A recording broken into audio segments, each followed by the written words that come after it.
ഒരു religious റിച്വലിന് പോയതിനെക്കാട്ടിലും Saudi കാണാം, മെക്ക കാണാം, കഅബ കാണാം എന്നൊക്കെയുള്ള ഇൻട്രസ്റ്റിലാണ് പോയത്. പക്ഷേ നമ്മൾ ആ കഅബയിൽ എത്തുമ്പോൾ there is N energy that നമ്മൾ അറിയാണ്ട് കണ്ണൊക്കെ നിറഞ്ഞു പോകുന്ന പോലത്തെ ഒരു ഒരു റിഫ്രഷിങ് ഒരു സാധനമുണ്ട്. എനിക്ക് അമ്പലം ഇതുപോലെ ഭയങ്കര പീസ്ഫുൾ ആയിട്ട് തോന്നിയിട്ടുണ്ട് എനിക്ക്.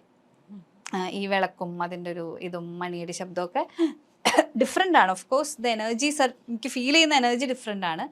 പക്ഷെ രണ്ടും എനിക്ക് പീസ് തരുന്നുണ്ട് എന്നുള്ളത് സത്യമാണ്.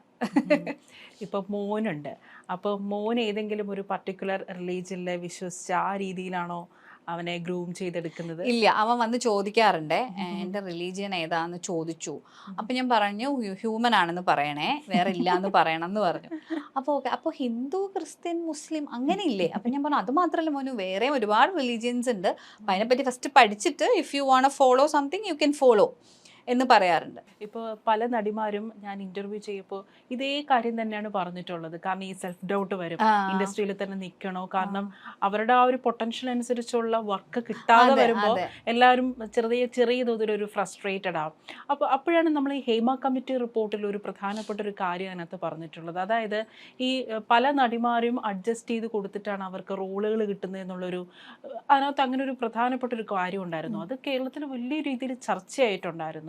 ശരിക്കും മലയാള സിനിമ ഇൻഡസ്ട്രിയിൽ കാസ്റ്റിംഗ് കൗച്ച് ഉണ്ടോ? ഒട്ടും ഇല്ലാതെ അങ്ങനെ ഒരു കാര്യം വരില്ല. ഇപ്പം ഞാൻ ഇൻ ദ ബിഗിനിങ് സ്റ്റേജ്, അതായത് അക്കക്ഷ അമ്മിണിപ്പിള്ളയ്ക്ക് മുന്നേ ഞാൻ സിനിമകൾ ചെയ്തിട്ടുണ്ട്, ചെറിയ കഥാപാത്രങ്ങൾ ചെയ്തിട്ടുണ്ട്.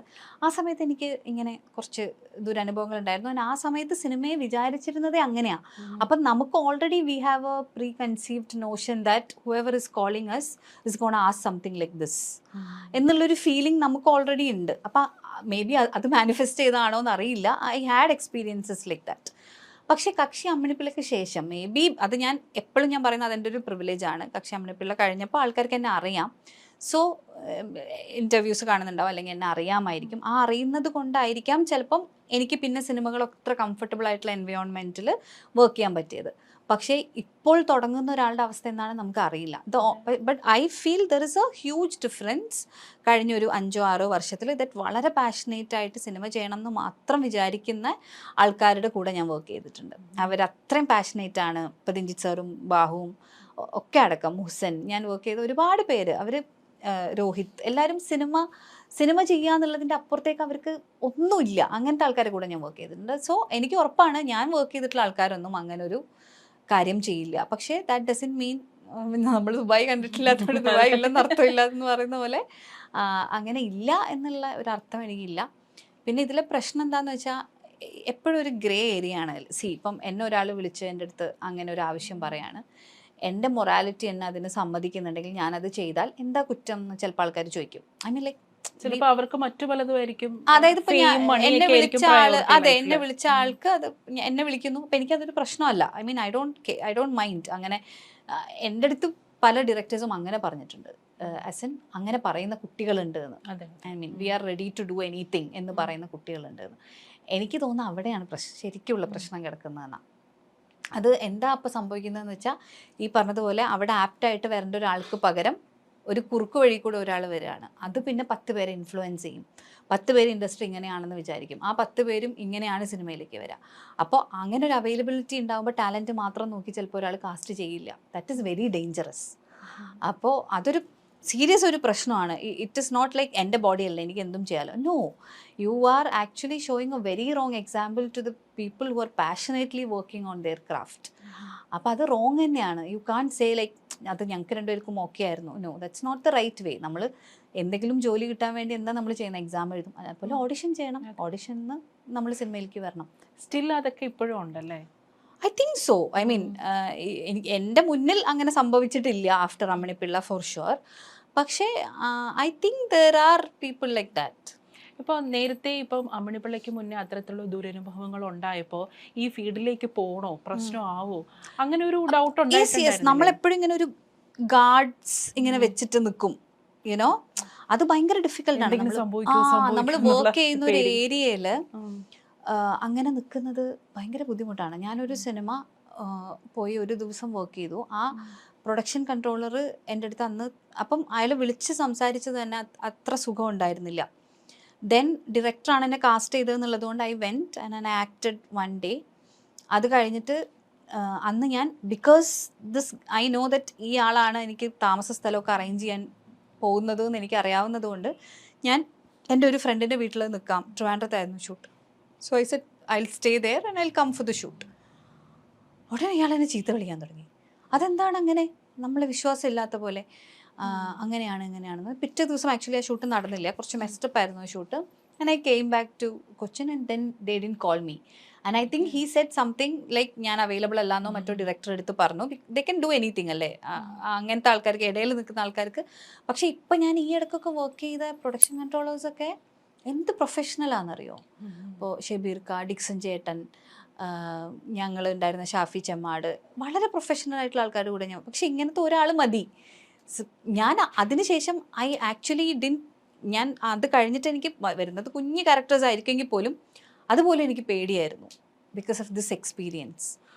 ഇപ്പോൾ ഈ സിനിമയുടെ ലൊക്കേഷനിലൊക്കെ ഇപ്പോൾ പല നടിമാരുടെയും ഒന്നെങ്കിൽ അച്ഛനമ്മമാർ കാണും കൂടെ, അല്ലെങ്കിൽ ആരെങ്കിലും കാണും കൂടെ.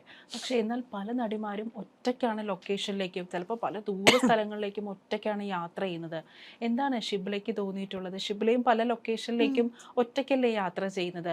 അതൊരു സേഫ് ആണോ സിനിമ ലൊക്കേഷൻ? ഇപ്പോൾ ഷിബ്ലയുടെ കാര്യത്തിൽ വളരെ കംഫർട്ടബിൾ ആയിട്ടുള്ള വർക്ക് എക്സ്പീരിയൻസ് ആയിരുന്നു. പക്ഷേ എന്താണ് ഷിബ്ലയ്ക്ക് തോന്നുന്നത്? ഇപ്പോൾ ഒരു നടിമാർ ഒറ്റയ്ക്ക് ലൊക്കേഷനിൽ ഇത്രയും യാത്ര ചെയ്ത് പോകുന്നത് അത് സേഫ് ആണോ? സേഫ് ആയിരിക്കണം എന്നുള്ളതാണ് എൻ്റെ ഉത്തരം. Because cinema is a place where we are working only on the base of trust.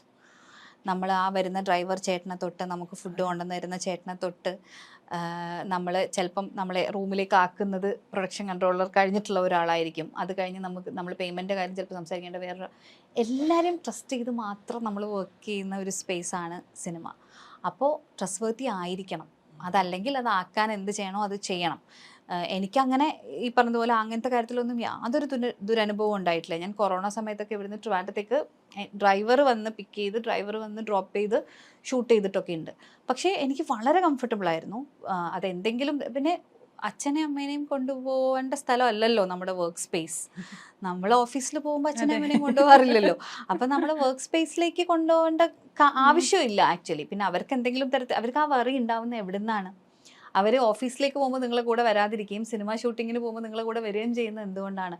അവർക്ക് അങ്ങനെ ഒരു പൊതുവേ സിനിമ ഇൻഡസ്ട്രിയെ കുറിച്ച് അങ്ങനെ ഒരു സംസാരം ഉള്ളത് കൊണ്ടാണ് അങ്ങനെ വരുന്നത്. അപ്പം അത് മാറ്റുക എന്നുള്ളത് നമ്മൾ തന്നെ ചെയ്യേണ്ടതാണ്. ഐ തിങ്ക് ഇപ്പം ഇറ്റ് ഇസ് മച്ച് ബെറ്റർ. ഞാൻ ആരും അങ്ങനെ അമ്മേനെ അച്ഛനും കൊണ്ടുവരുന്നത് റീസെൻ്റ്ലി ഒന്നും കണ്ടിട്ടില്ല. ചിലപ്പോൾ എങ്ങായിട്ടുള്ള ആൾക്കാരല്ല ഞാൻ പറഞ്ഞു, കുട്ടികളുടെ കൂടെ ഓഫ് കോഴ്സ് അമ്മയും അച്ഛനും വരും, അല്ലാണ്ട് ഞാൻ അങ്ങനെ ഈ ഇടയ്ക്കൊന്നും കണ്ടിട്ടില്ല. അപ്പോൾ പണ്ടൊക്കെ പക്ഷേ ഇപ്പം ഞാൻ അമ്മ ഷോൻ്റെ റിഹേഴ്സൽ ക്യാമ്പൊക്കെ ചെയ്തിട്ടുണ്ട് മുമ്പ്. റിഹേഴ്സൽ ക്യാമ്പ് ഒരു ചാനലിന് വേണ്ടി ആങ്കറിങ് ചെയ്തിട്ടുണ്ട്. ആ റിഹേഴ്സൽ ക്യാമ്പിന് വരുമ്പോൾ പോലും I could see 10 actors and 10 mothers with them. മനസ്സിലായോ? അങ്ങനെ ഉണ്ടായിരുന്നു അന്നത്തെ കാലത്ത്. അതും ഭയങ്കര ഫേമസ് ആയിട്ടുള്ള ആക്ടേഴ്സിൻ്റെ കാര്യമാണ് ഞാൻ പറയണേ. പക്ഷേ ഇന്നിപ്പം ഞാനിപ്പോൾ നിഖിലയും വർക്ക് ചെയ്തു. നിഖില ഒറ്റയ്ക്കാണ് വരുന്നത്. ഒരു അസിസ്റ്റൻറ്റ് അവളുടെ ആവശ്യങ്ങൾക്ക് കൂടെ ഉണ്ടാവുന്ന ഒഴിച്ചാൽ ഒറ്റയ്ക്കാണ് വരുന്നത്. ഞാൻ പറയുന്നത് എപ്പോഴും പെണ്ണുങ്ങളുടെ കൂടെയല്ലേ ആൾക്കാർ പോകുന്നേ. ആക്ടേഴ്സിൻ്റെ കൂടെ അമ്മമാരും അച്ഛന്മാരും വരുന്നതായിട്ട് നമ്മൾ കാണുന്നില്ല. അപ്പോൾ ഇറ്റ് ഷുഡ് ബി ട്രസ്റ്റ് വർത്തി എന്നുള്ളതാണ് അതിൻ്റെ ഉത്തരം.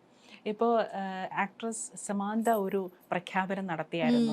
തുല്യവേതനം. സമാന്തയുടെ പ്രൊഡക്ഷൻ കമ്പനിയിൽ ആദ്യമായിട്ട് ഇറങ്ങുന്ന സിനിമയിൽ അതിൽ അഭിനയിക്കുന്ന നായകനും നായികയ്ക്കും ഫീമെയിൽ ആൻഡ് മെയിൽ ആക്ടേഴ്സിനെല്ലാം തുല്യവേതനം എന്നുള്ളത്.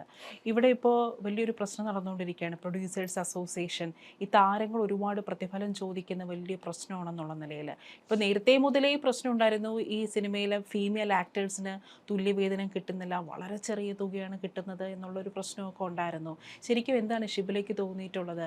ഈ വേതനം പരിഹരിച്ചാൽ, അതായത് താരങ്ങൾ ചോദിക്കുന്ന വേതനം അതൊന്ന് താഴ്ത്തിപ്പിടിക്കുകയാണെങ്കിൽ മലയാള സിനിമയുടെ പ്രതിസന്ധി അതിനൊരു പരിഹാരമാവുമോ?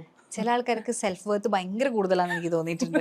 അതായത് നമ്മൾ like it should be always like what we are bringing on to the table അല്ലേ. അത് യൂഷ്വലി ഇവിടെ എല്ലാം ഒരു എന്താ മെയിൽ കേന്ദ്രീകൃത കഥകൾ വരുന്നത് കൊണ്ട് ഓഫ് കോഴ്സ് അവർക്ക് കൂടുതൽ ഡേയ്സ് വർക്ക് ചെയ്യേണ്ടി വരും. അവരുടെ ഷോൾഡറിലാണ് സിനിമ മോശമായാൽ അവരെയാണ് നമ്മൾ പറയുക. അങ്ങനത്തെ എല്ലാ കാര്യങ്ങളും ഉള്ളത് കൊണ്ട് മെയിലിന് ചിലപ്പം പൈസ അത് അങ്ങനെ സംഭവിച്ചാണെന്ന് എനിക്ക് ബേസിക്കലി തോന്നുന്നത്. അതായത് പണ്ടത്തെ കാലം തൊട്ട് തന്നെ ഇപ്പം ആക്ടർ വർക്ക് ചെയ്യേണ്ടി വരുന്നത് 20 ദിവസവും ആക്ട്രസിന് ചിലപ്പോൾ 3 ദിവസം മതിയായിരിക്കും. അങ്ങനെ ഉണ്ടായ ഒരു പാരിറ്റി ആണെന്ന് എനിക്ക് തോന്നുന്നു. പിന്നെ അതൊരു കൺവീനിയൻസ് ആക്കി എടുത്തിട്ട് ഇപ്പോഴും അങ്ങനെ സംഭവിക്കുന്നുണ്ട് എന്നും എനിക്ക് തോന്നിയിട്ടുണ്ട്. അപ്പോൾ ഇതിൻ്റെ ബേസിക് പ്രശ്നം എന്താണെന്ന് വെച്ചാൽ, ടു ബി വെരി ഫ്രാങ്ക് ആനു, ഞാൻ ലാസ്റ്റ് ഒരു 1 മന്തിൽ സംസാരിച്ച വളരെ പ്രമുഖരായിട്ടുള്ള 3 ഡയറക്ടേഴ്സ് പറഞ്ഞത് അവരുടെ സിനിമകളിൽ സ്ത്രീ കഥാപാത്രങ്ങൾ ഇല്ല എന്നാണ്. അതെ അതെ, ഇപ്പൊ പല സിനിമകളിലും ഫീമെയിൽ ആക്ടേഴ്സേ which is actually shocking and very depressing ആ നിലയ്ക്ക്. Because they have a feeling that anyway they are whistle blowers, they are going to create problem. എന്തിനാ വെറുതെ നമ്മളൊരു തലവേദന എടുക്കുന്നത്? അങ്ങനെ വിചാരിക്കുന്ന പോലെ എനിക്ക് പേഴ്സണലി തോന്നുന്നത്. പക്ഷേ ഇപ്പം ഞാനീ സംസാരിച്ച ആൾക്കാരൊക്കെ ചിലപ്പോൾ അവരുടെ കഥ അങ്ങനെ ആവശ്യപ്പെടുന്നതുകൊണ്ടായിരിക്കും. പക്ഷെ എന്തുകൊണ്ടാണ് 20 കഥ ഉണ്ടാകുമ്പോൾ 12 കഥ അങ്ങനെ ആവശ്യപ്പെടുന്നത്? നമ്മൾ സ്ത്രീകൾക്കും കഥകളില്ലേ? അപ്പോൾ സ്ത്രീകളുടെ കഥകൾ എഴുതാനും അതിനെ നന്നായിട്ട് ലോഞ്ച് ചെയ്യാനും പ്രൊഡ്യൂസേഴ്സും റൈറ്റേഴ്സും ഡയറക്ടേഴ്സും ഒക്കെ റെഡി ആവുന്ന സമയത്താണ് ഇങ്ങനെ ഈ വ്യത്യാസമില്ലാതെ ആവുള്ളൂ.